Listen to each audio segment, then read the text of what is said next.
The note was sitting on the kitchen counter next to a $20 bill, flat and lonely under the overhead light, like something you'd leave for a babysitter you barely remembered hiring, not your 11-year-old daughter. My name is Emily Carter, I'm 29 now, and 3 weeks ago 2 police officers walked straight into my parents' anniversary party while everyone was raising their glasses. But that's not where this started. It started on a quiet Thursday afternoon in a house that suddenly felt too big and too empty. I remember the hum of the refrigerator, the ticking wall clock above the microwave, for 12 p.m. exactly when I realized something was wrong, because my parents were supposed to be back by noon. Olivia had left earlier with her friends, and I was alone, completely alone, with a note that didn't make sense. Food's in the fridge. Be good. We'll be back soon. That was it, no explanation, no time, just $20 like that covered anything. I checked every room, even their bedroom, half expecting this to be some kind of joke, but their suitcases were gone, the closet half empty, and the house had that strange stillness like it had already accepted they weren't coming back anytime soon.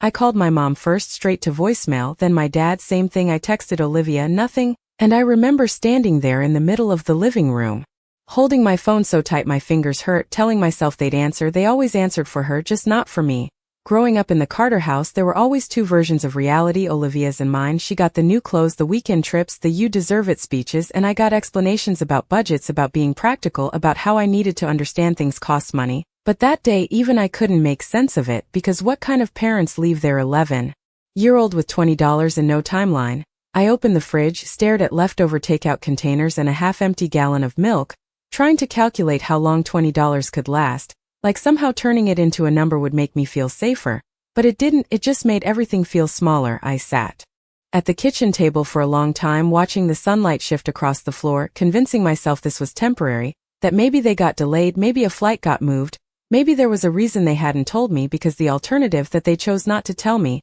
that I wasn't important enough to include in whatever plan they had, that thought was too big, too heavy to hold at 11 years old. Around 6 p.m. I tried calling again, pacing from the kitchen to the front door and back, listening to the empty echo of the house, each unanswered call stretching the silence wider, and that's when something inside me started to shift, not all at once, not dramatically, just a quiet realization settling in like dust, that this wasn't an accident, that this was a decision. I didn't realize it then, but that night was the first time I understood what it meant to be left behind, not just physically, but in every way that matters. And what they didn't know, what none of them knew, was that this wasn't going to stay a quiet family secret forever. I did not sleep that night, not really. I lay on the couch with the television on low just to fill the silence, flipping through channels I was not even watching, because the quiet was louder than anything else, and every small sound made my chest tighten, like something was about to happen, like the front door might suddenly open and they would walk in laughing, telling me I had overreacted, but it never did. By 7:03 the next morning, the sunlight was already cutting through the blinds and I was still in the same spot, my phone in my hand, battery down to 12%, no missed calls, no messages, nothing. I checked the note again, reading the same 3 lines over and over like there was some hidden meaning I had missed the first 10 times, but there was nothing new there, just that same casual handwriting, the same careless tone, like leaving me alone was no bigger deal than running to the grocery store. I opened my laptop, logged into my dad's email the way I had seen him do it 100 times, and that is when I saw it, the flight confirmation, 2 tickets to Paris, departure the day before at 2:40 p.m., return in 10 days. 10 days, they had planned to be gone for 10 days and they had left me with $20 and a note that said, "We will be back soon." I remember staring at the screen, my eyes going back and forth between the dates, trying to convince myself I was reading it wrong, but I was not, and something inside me dropped like an elevator skipping floors, because now it was not just confusion anymore, it was clarity. They knew exactly what they were doing, and they chose it anyway. I tried calling again, pacing barefoot across the cold kitchen tile, but the calls still went straight to voicemail, and this time I did not leave a message, because I realized messages only mattered if someone cared enough to listen. By mid-morning, hunger started to creep in, not sharp at first, just a reminder, so I counted the money again, 110, 15, 5 ones, $20. I put it in my pocket like it was something fragile, something I had to stretch as far as possible, and I walked to the convenience store 3 blocks away, the same one my mom used to tell me not to go to alone, but suddenly none of those rules seemed to apply anymore. I remember standing in the aisle comparing prices like my life depended on it, because in a small way it did, choosing the cheapest bread, a jar of peanut butter, and a gallon of milk that would last a few days if I was careful. The cashier did not even look at me twice, just scanned the items and told me the total, and I handed over the money, trying to act like this was normal, like I was supposed to be there alone. Walking back home, the neighborhood felt different, like everyone else was living in a version of reality where parents came back when they said they would, where 11-year-olds were not calculating how to make groceries last, and I felt invisible in a way that was hard to explain, not just unseen but unaccounted for, like I had slipped through some crack no one else noticed. By the time I got back to the house, the silence felt heavier than before, like it had settled into the walls, and I sat at the kitchen table again, this time with the receipt in front of me, doing the math over and over, figuring out how many days I could make it work, how long before someone would notice, because someone had to notice, right? A teacher, a neighbor, someone. But hours passed and nothing changed. No knock on the door, no phone call, just the same quiet stretching out. And that is when a thought crossed my mind that I did not fully understand yet, but it stayed with me, growing louder with every minute, that maybe no one was coming. And what I did not realize then was that the moment I stopped expecting them to come back was the moment everything started to change. By the second night, the house did not feel like my home anymore. It felt like a place I was temporarily guarding for people who had already decided I did not matter enough to take with them. And I started noticing things I had never paid attention to before, like how loud the air vents sounded when everything else was quiet, how the porch light flickered every few minutes, how the shadows in the hallway stretched longer after sunset, and I kept every light on because darkness made everything feel worse. I ate one slice of bread with peanut butter for dinner, sitting at the same spot at the kitchen table, chewing slowly like that would make it last longer, and I wrote down what I had left on the back of the grocery receipt because numbers felt safer than feelings. $18 and some change, 1 gallon of milk, 1 jar of peanut butter, 1 loaf of bread, and no idea how many days I was supposed to stretch that into. The next morning I did something I had been avoiding. I went to school because routine was the only thing that still felt normal. And I remember standing at the bus stop with my backpack, trying to act like nothing was wrong, like my parents were at home and I had just left for another ordinary day. But inside I felt like I was carrying a secret too big for my body, something that could spill out if anyone asked the wrong question. In class, my teacher, Mrs. Alvarez, asked why I looked tired, and I shrugged and said I stayed up late studying, which was not true, but it was easier than explaining that. I had been alone in a house for over 36 hours with no contact from my parents, and she nodded like that made sense because adults expect certain answers and they rarely look past them. Lunchtime was harder, sitting with other kids talking about weekend plans, family dinners, trips they were taking, and I nodded along pretending I had something similar waiting for me at home. But all I could think about was whether the milk would still be good when I got back, whether I should skip dinner to make it last longer, whether I should start rationing more carefully. When the final bell rang, I did not want to go home because going back meant facing the silence again, but I did, unlocking the front door slowly like I was hoping something would be different on the other side. But it was exactly the same air, same stillness, same empty rooms that felt like they were watching me. I checked my phone again out of habit, still nothing, no missed calls, no messages, not even a random notification, just a blank screen reflecting my own face back at me.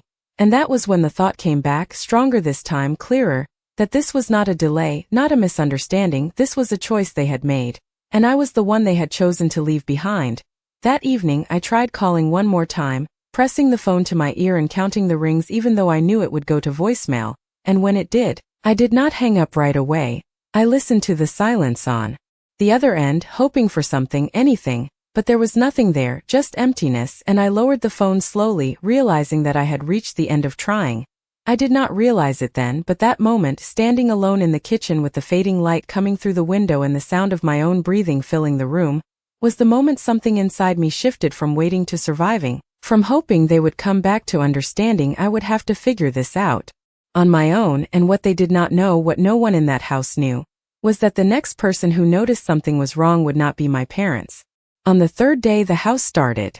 to feel smaller, like the walls were slowly closing in, and I realized I could not just sit there waiting for something to change because nothing was changing, so I started creating a routine, not because I wanted to, but because it was the only way to stay in control of something. I woke up at the same time, got dressed, packed the same peanut butter sandwich, and went to school like everything was normal, but it was not normal, and the difference was starting to show in small ways I could not hide anymore. My clothes were the same 2 outfits I rotated because I did not want to do laundry alone. My hair stayed tied back because I did not have the energy to care, and I started watching the clock constantly, not for the end of class, but for how long I had left before I had to go back to that empty house again. That morning, Mrs. Alvarez stopped me after class, her voice softer than usual, asking if everything was okay at home. And for a second I almost told her. The words were right there, sitting at the edge of my throat, but then I heard my mother's voice in my head, the way she always said, "Do not make us look bad." And I shook my head and said I was just tired, and she studied me for a moment longer than she usually did, like she was trying to decide if she believed me, and then she let me go. The rest of the day felt heavier after that because now I knew someone had noticed something, even if they did not know what, and that made everything more fragile, like I was balancing on something that could break at any second. When I got home that afternoon, the milk was almost gone, the bread was down to a few slices, and the silence felt thicker than ever, like it had settled into the floors and the walls and even the air I was breathing. And I sat at the kitchen table again, staring at the same spot where the $20 bill had been, thinking about how small that amount was, how intentional it had to be. Like they had calculated exactly how little they could leave me with.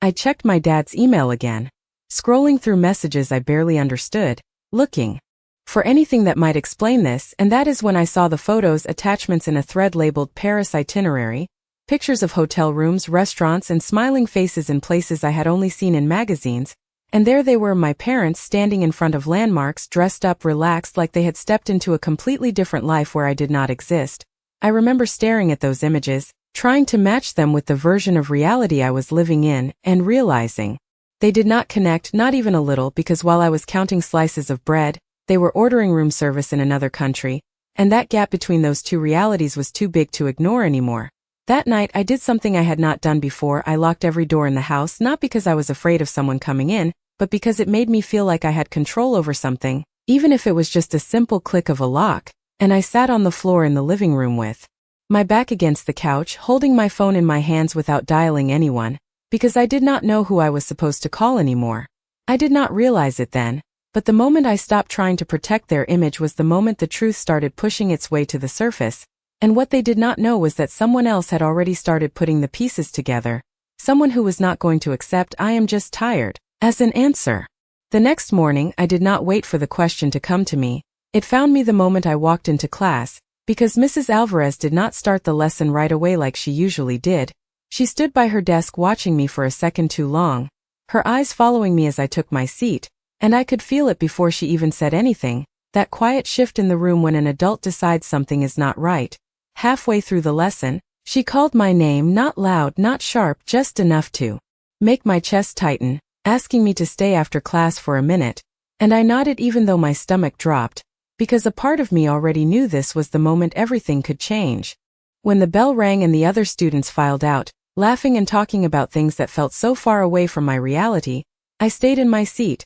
staring down at my notebook like I could disappear into it. And when the door finally closed, the room felt too quiet again, but different this time, like the silence was waiting for an answer. She walked over slowly and pulled a chair next to mine instead of standing above me, which made it feel less like I was in trouble and more like she was trying to understand something, and she asked me again if everything was okay at home, her voice calm but steady, like she was not going to accept the same answer twice. I opened my mouth to say I was fine, the same automatic response I had given before, but the words did not come out the same way this time, because something inside me had shifted, something that had been building since the moment I saw that flight confirmation, and I hesitated just long enough for her to notice. She did not push right away, she just waited, and that waiting was somehow harder than being questioned, because it gave me space to think, and thinking made it impossible to ignore what was happening. I looked down at my hands, at the faint peanut butter stain on my sleeve from that morning, at the way my fingers were slightly shaking, and for a second I wondered what would happen if I told the truth, if I said the words out loud, if I admitted that I had been alone for days, that there was no one at home waiting for me, that $20 was all I had been given to manage everything. The thought felt heavy, like dropping something fragile that could not be put back together once it broke, because if I said it, it would become real in a way I could not control anymore. It would not just be my secret, it would belong to someone else too. She asked one more time, softer now, not just as a teacher, but as someone who genuinely needed to know, and I felt that pressure building in my chest, the same pressure I had been holding back every time I picked up my phone, every time I checked the empty house, every time I counted what little I had left. I did not tell her everything, not yet, but I said enough, just a few words, quiet and careful, that my parents were away, that they had been gone longer than they said, That I was by myself, and even as I said it, I realized how small those words sounded compared to what they actually meant. Her expression changed immediately, not dramatically, but enough that I could see it, the concern settling in, the pieces starting to connect in her mind, and she asked a few more questions, simple ones: how long, when did they leave, did anyone else know? And with each answer I gave, the situation became clearer, not just to her, but to me too, because saying it out loud forced me to hear it differently. She stood up then, not in a rush, but with a kind of quiet urgency, telling me to stay where I was for a moment, and as she walked toward the door, I felt something I had not felt in days, not relief exactly, but the beginning of something shifting outside of my control, something that was no longer just happening inside that empty house. I did not realize it then, sitting alone in that classroom with the door slightly open and the hallway noise filtering in, but that conversation was the first crack in everything my parents thought they had hidden, and what they did not know was that the moment someone else understood even a small part of the truth, it was only a matter of time before it reached people they could not ignore. She did not come back alone. That was the first thing I noticed when the classroom door opened again, because the hallway noise quieted for just a second, the kind of quiet that happens when something serious is about to step inside. And when I looked up, Mrs. Alvarez was standing there with another woman I had never seen before, someone older, dressed in a way that felt official without being intimidating, holding a folder against her chest like it mattered. They spoke quietly at the door for a moment before both of them walked in, and suddenly the room felt different, like it was no longer just a place for lessons, but something else entirely, something where answers actually mattered. The woman introduced herself as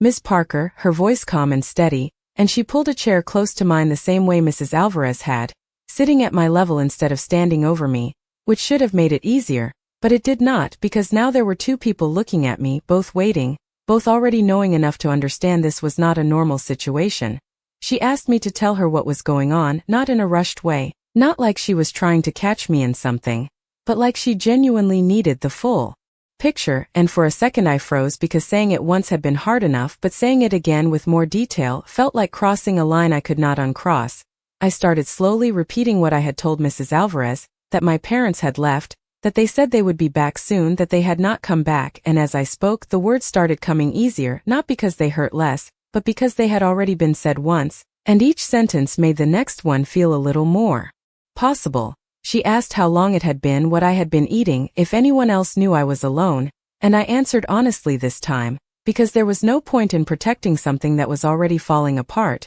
and I saw the way her expression shifted slightly with each answer, not shocked, not dramatic, just more certain. When I mentioned the $20, she paused for a second, not interrupting me, just letting that detail settle in the room, and I realized that number sounded just as wrong out loud as it had felt in my hand, like it confirmed something neither of them needed to say. She asked if she could call my parents, and I nodded, even though I already knew what would happen, because I had tried enough times to understand how that story ended, and she stepped outside into the hallway to make the call, leaving me sitting there with Mrs. Alvarez, the silence between us heavier than before, but not as empty. I watched the clock on the wall tick forward, each second stretching longer than it should have, until Miss Parker came back in, her face composed but different in a way I could not fully read, and she told me they had not answered, that she had left a message and that she was going to make a few more calls. She did not say it directly, but I could feel it in the way she spoke, in the way she moved, that this was no longer just a conversation,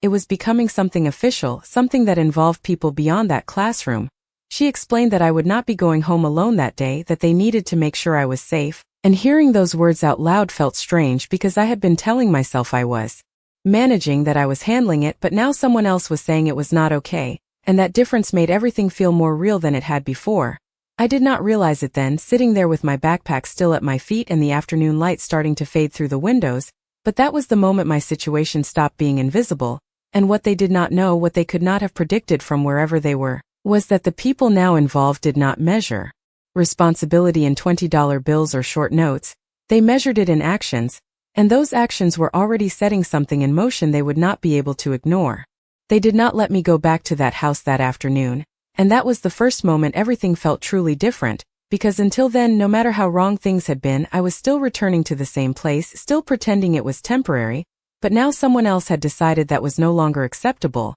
Ms. Parker walked me out of the classroom, past the front office where the secretary looked up with a kind of quiet curiosity, and into a smaller office I had never been in before. A space with soft chairs and a desk that looked less like a place for rules and more like a place for conversations people did not want others to hear. She explained that we were going to wait there for a little while, that she had contacted additional people who needed to be involved, and I nodded even though I did not fully understand who those people were or what they were going to do, because at that point I had already crossed into something bigger than my own understanding. I sat in that chair with my backpack still on my lap, holding onto the straps like they were something solid in a situation that did not feel solid at all, and I kept thinking about the house, about the lights I had left on, about the half-empty milk in the refrigerator, about the way everything had been exactly where I left it, frozen in a version of time that no longer matched what was happening now. After what felt like a long time but was probably less than an hour, another person arrived, a man this time, introducing himself as Officer Reynolds, his tone calm and professional, not intimidating, but serious enough that I understood this had reached a level I could not ignore, and he spoke with Miss Parker quietly at first before turning his attention to me. He asked me many of the same questions, but in a slightly different way, more structured, more precise, like each answer needed to fit into something larger, and I answered as clearly as I could, repeating the timeline, the note, the money, the calls that were never answered, and each time I said it, it felt less like a story I was telling and more like a record being created. He asked if I had any relatives nearby, anyone who could take care of me, and I shook my head because even though there were people technically connected to my family, they were not people who would step in, not people my parents would ever call, and that realization felt heavier now that it was being said out loud in front of someone who was evaluating it. Miss Parker explained that they were going to arrange for me to stay somewhere safe for the night, that I would not be alone, and hearing that word safe made something inside me loosen just a little, because I had been telling myself I was fine, but I had not realized how much effort it took to hold that feeling together. They asked if I needed anything from the house, and for a moment I thought about it, about my clothes, my things, the small pieces of normal life still sitting there untouched. But I shook my head again, because going back did not feel like going home anymore. It felt like stepping into a version of reality that had already been left behind. As the afternoon faded into evening, everything started moving faster, calls being made, arrangements being discussed, decisions happening around me that I was not controlling but was somehow at the center of, and I sat there listening, trying to understand how something that had felt invisible just hours earlier had suddenly become something official, something that involved systems and procedures and people with titles. I did not realize it then, sitting in that office with voices overlapping softly in the background and my own thoughts trying to catch up, but that was the moment the situation stopped being just about survival and started becoming something that would have consequences, and what they did not know, what they could not have imagined from across the ocean, was that the next step was not just about keeping me safe, it was about documenting everything they had done in a way that would not disappear or be ignored. That night did not happen the way I expected it to, because I thought I would feel scared being somewhere new, somewhere that was not my house, but instead what I felt was something quieter, something unfamiliar, like the absence of fear rather than the presence of comfort. Miss Parker drove me to a small, clean home on a quiet street, not far from the school, explaining that it was a temporary placement, a safe place where I could stay until things were figured out, and I nodded even though I did not fully understand what figured out meant in a situation like this. The woman who opened the door introduced herself as Mrs. Langley, her voice warm in a way that did not feel forced, and she stepped aside to let us in like she had been expecting me, like I was not an interruption but part of a plan she already understood. Inside, the house smelled like dinner, something warm and familiar, and for a second that alone made my chest tighten, because it had been days since anything in my life had felt normal. She showed me a small bedroom, simple but neat, with clean sheets and a folded blanket at the end of the bed, and she told me I could put my things down, that I could take a shower if I wanted, that there was food ready whenever I was hungry, and each of those sentences felt bigger than they sounded because they were things I had been managing alone without realizing how much effort they took. Miss Parker stayed for a little while, speaking with Mrs. Langley in the kitchen, their voices low but steady, discussing details I could not fully hear, and before she left, she came back to the doorway of the room and told me that she would check in the next day, that I was not alone in this anymore, and those words stayed with me long after the door closed behind her. Dinner that night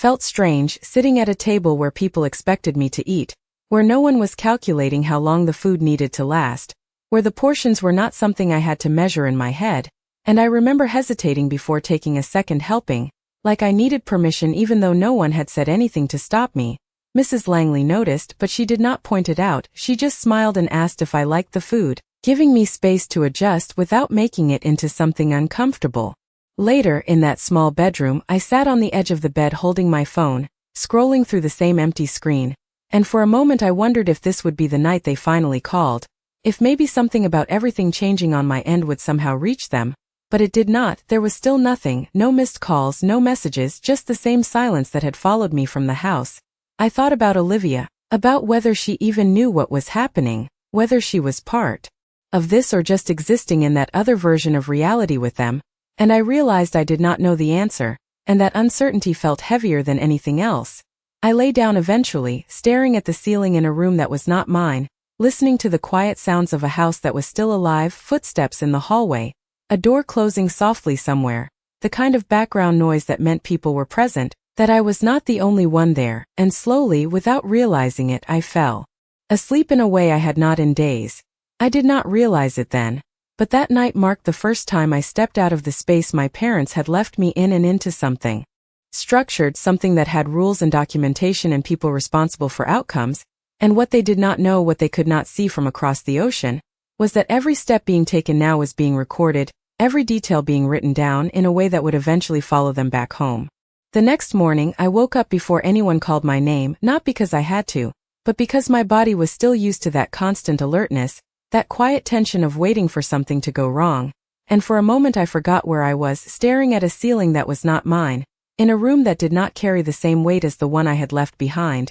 and then it came back slowly, piece by piece, the school, Ms. Parker, the questions, the fact that I had not gone home. I sat up slowly, listening to the sounds of the house already moving, footsteps in the kitchen, cabinets opening, the low murmur of a morning routine that did not depend on me holding everything together, and that difference alone felt unfamiliar, like I was stepping into someone else's life. When I walked into the kitchen, Mrs. Langley greeted me like it was normal, like I had always been there, asking if I wanted eggs or cereal, and I hesitated for a second before answering, because I was still adjusting to the idea that food was not something I had to ration anymore, that I did not have to calculate every bite. She did not rush me, just waited, giving me time to respond, and I realized that waiting, that patience, was something I had not experienced in days, not in a way that felt safe. Later that morning, Miss Parker arrived again, carrying the same folder, but this time it looked thicker, like more had been added overnight, and she sat down with me at the kitchen table, asking how I slept, how I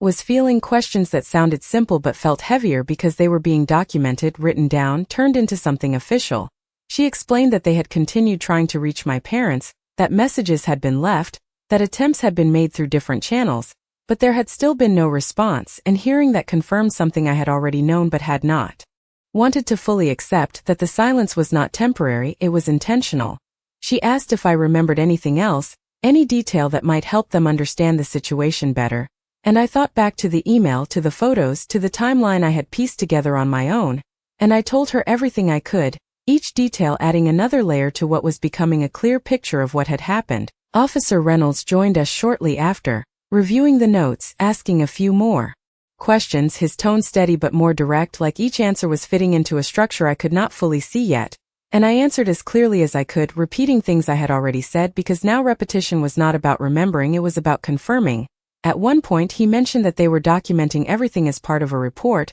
that there were procedures in place for situations like this, and hearing that word procedures made everything feel more real than it had before. Because it meant this was not just unusual, it was something recognized, something that had a process for how it should be handled. As the morning moved forward, I started to notice how different everything felt compared to just a few days before, how quickly things had shifted from silence and isolation to conversations and documentation, from being completely alone to being surrounded by people who were paying attention, and that contrast made it impossible to go back to pretending this was normal. I checked my phone again out of habit, still no messages, no missed calls, and for the first time, instead of feeling that familiar drop in my chest, I felt something else, something quieter but more solid, like I was no longer waiting for them to fix this, because something else had already started to take over. I did not realize it then, sitting at that kitchen table with papers being reviewed and notes being written around me. But this was the point where the situation moved beyond just being addressed and into being built into a case,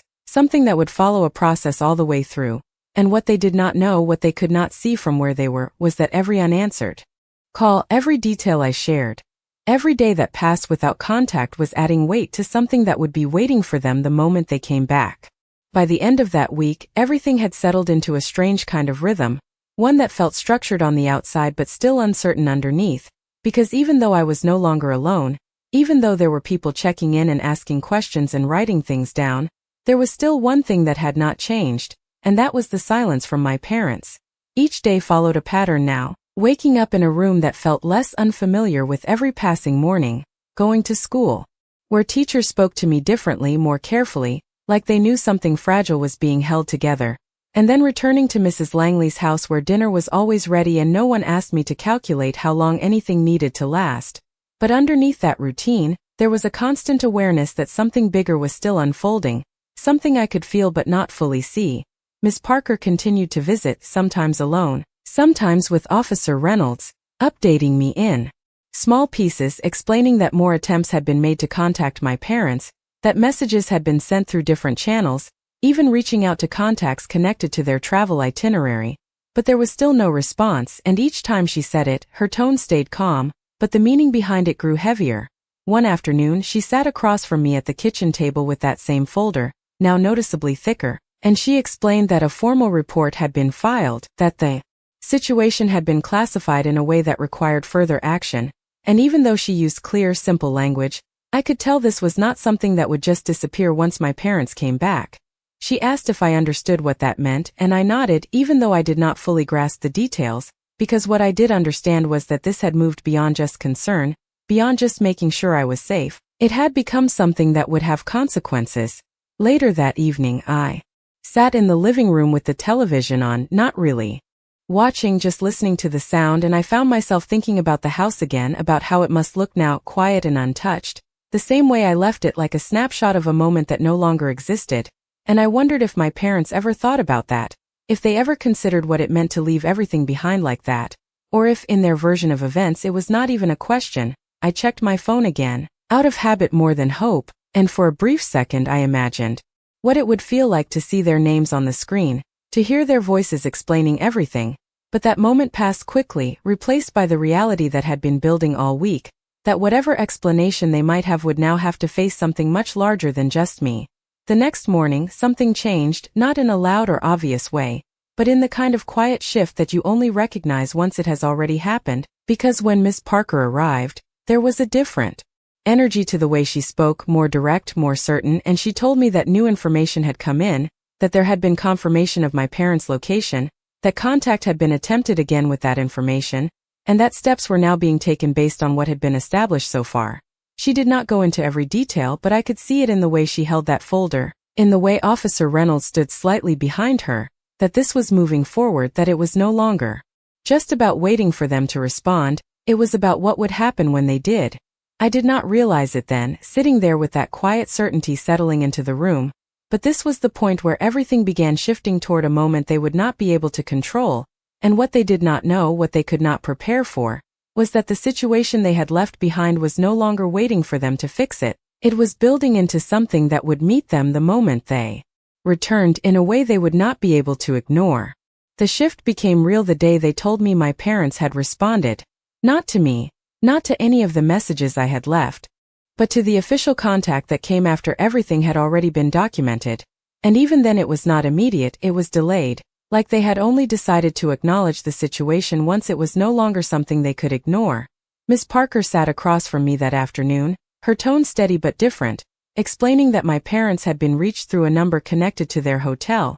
that they had confirmed they were aware of the situation, and that they had said they would be returning earlier than planned. And hearing that did not feel the way I thought it would. It did not feel like relief, it felt like something tightening, like the moment before something finally happens. She explained that arrangements were being made for when they returned, that there would be a formal meeting, that certain steps had to be followed, and I nodded even though my mind was already somewhere else, picturing them walking through the front door of that house, acting like everything could go back to normal, like the note, the money, the silence could just be explained away with a few words. Later that evening, I sat in the same chair at Mrs. Langley's house, staring at my phone again, but this time it was different because I knew they had responded somewhere, just not to me, and that detail stayed with me, heavier than anything else, because it meant the silence had not been an accident, it had been a choice, and even now, when they finally spoke, it was still not directed at me. I thought about what they might say, what explanation they might give, whether they would act like it was a misunderstanding, like they had expected someone else to check on me, like $20 was somehow enough, and each version of that conversation played out in my head, none of them feeling real, none of them feeling like they could undo what had already happened. The next morning everything moved faster, calls being made, schedules being adjusted, Ms. Parker explaining that my parents would be back within 48 hours, that there would be a coordinated response when they arrived, and that I would not be present for the initial interaction, that it would be handled by the appropriate people first, and hearing that made it clear that this was no longer something that could be contained within the family. It had moved into a space where other people were responsible for how it unfolded. At school, I noticed the way things had shifted even more, the way teachers spoke to me with a kind of careful awareness, the way the front office staff looked at me like they knew something important without saying it, and I realized that the story was no longer just mine. It existed in pieces across different people, different places, each part connected by what had already been recorded. That afternoon, Officer Reynolds spoke with me again, his tone the same as before, calm but precise, explaining that when my parents returned, there would be a formal discussion about what had happened, that their actions would be reviewed, and that decisions would be made based on what had already been established, and even though he did not use dramatic language, the meaning was clear. This was not something they could explain away and move past. I went to bed that night knowing they were coming back, knowing that the distance that had existed between us for days was closing, but also knowing that everything had changed in that time, that the version of me they left behind was not the version they were going to face, and that difference felt bigger than anything else. I did not realize it then, lying there in a quiet room that no longer felt temporary, but like a place where something had been rebuilt. But the moment they stepped back into the life they had left behind would not be a private moment, it would not be quiet, and what they did not know, what they could not fully understand yet, was that the first people waiting for them would not be me. The day they returned did not begin with them, it began with a quiet kind of preparation that made everything feel more controlled than it had any right to be, because while they were still somewhere between flights and arrivals, people here were already moving, already coordinating, already deciding how this would unfold. Ms. Parker arrived earlier than usual that morning, her folder in hand, thicker than I had ever seen it, and she sat with me at the kitchen table explaining what would happen next, her voice steady but more formal than before, like we had crossed into the final part of something that had been building all along. She told me my parents had landed, that they were on their way back to the house, that Officer Reynolds and another unit would meet them there, and that everything would be handled according to procedure. And even though she did not use dramatic language, the meaning was clear. This moment had been anticipated, planned for, and it was not going to be quiet. I sat there listening, my hands folded in front of me, trying to picture it, the driveway, the front door, the same house that had felt so empty days before now becoming the center of something much larger. And for the first time since this started, I was not part of the immediate scene. I was somewhere else, safe, removed, watching it unfold from a distance I did not choose but now understood. As the morning moved forward, updates came in small, controlled pieces, short conversations between Ms. Parker and Officer Reynolds over the phone, details spoken in low voices that still carried enough weight for me to understand what was happening, that my parents had arrived, that they had entered the house, that they were being approached, that the conversation had begun. I tried not to imagine too much, but it was impossible not to, because I knew exactly what that house looked like. I knew where they would stand, where the note had been left, where everything had started, and now those same spaces were holding a completely different kind of conversation. Time moved differently in those moments, slower and heavier, each minute stretching out while I sat in that quiet kitchen, listening to the faint sounds of the house around me, the same steady environment that had started to feel normal while something anything but normal was happening somewhere else. Eventually, Ms. Parker ended one of those calls and looked at me, her expression composed but certain, and she explained that the initial interaction had been completed, that my parents had been informed of the situation as it had been documented, that their actions had been reviewed with them in clear terms, and that the next steps were already being set in motion. And even though she did not go into every detail, I could hear it in the way she spoke. This was not something they could dismiss, not something they could talk their way out of. She told me there would be a formal meeting, that I would be part of it later, but that for now, the priority was ensuring everything was handled properly, and I nodded because by that point I understood that this was no longer about what I wanted to happen, it was about what had already been set into motion. I sat there for a long time after that, not saying much, just letting it settle in, the fact that they were back, that they were finally facing something they had left behind, that the silence they had chosen was now being answered by something they did not control. I did not realize it then, sitting in that quiet space while everything unfolded somewhere else, but this was the moment the story shifted completely, from something hidden to something exposed, from something private to something undeniable. And what they did not know, what they could not undo no matter what they said next, was that the version of events now existed outside of them, documented, confirmed,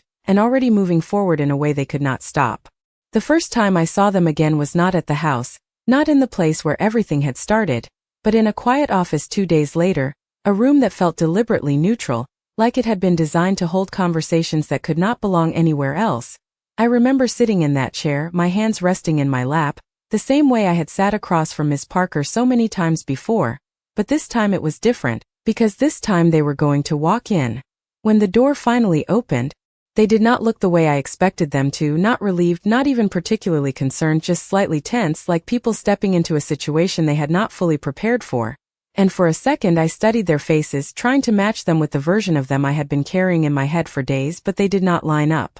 anymore. My mother spoke first, saying my name like nothing had happened, like we were picking up a conversation that had only been paused, not broken, and that was the moment I understood something clearly, that whatever they were about to say was not going to match what had actually happened. Miss Parker sat beside me, her presence steady, and Officer Reynolds was across the table, along with another person I had not met before, someone who was there to document, to make sure everything said in that room became part of a record, not just a conversation that could be rewritten later. They asked my parents to explain, to describe in their own words what had happened, and I listened as they spoke, offering reasons that sounded rehearsed, explanations about timing, about assumptions, about believing I would be fine, and each sentence felt disconnected from the reality I had lived, from the quiet house, the empty phone, the careful counting of food, the nights spent waiting for something that never came. At one point my father mentioned the money, saying it like it was evidence of preparation, like $20 meant they had planned for me, and I felt something shift inside me, not anger, not even hurt in the way I expected, but clarity, because hearing it out loud, hearing how small it sounded in that room, made it impossible to pretend it had ever been enough. When it was my turn to speak, I did not say everything. I did not list every detail or every moment. I just told them what it felt like, the silence, the waiting, the realization that no one was coming, and as I spoke, I watched their expressions change, not dramatically, but enough to show that this version of the story was not something they had fully considered. The conversation continued, structured, guided, with each point being clarified, documented, confirmed, and by the time it ended, it was clear that this was not just about what had happened, it was about what would happen next, about the consequences that had already been set in motion. When we left that room, nothing went back to normal. There was no simple resolution, no moment where everything was suddenly okay, just a quiet understanding that something had been exposed in a way that could not be undone. I did not go back to that house the same way, not as the same person who had sat at that kitchen table counting dollars and waiting for a phone to ring, because that version of me had been left behind the moment someone else stepped in and saw what was happening. Now when I think about that week, I do not remember it as the time I was left alone. I remember it as the moment everything shifted, when something that was supposed to stay hidden became visible, documented, undeniable, and what they did not know when they left that note on the counter, what they could not have predicted when they boarded that flight, was that the smallest detail they overlooked would become the one thing that made everything impossible to ignore.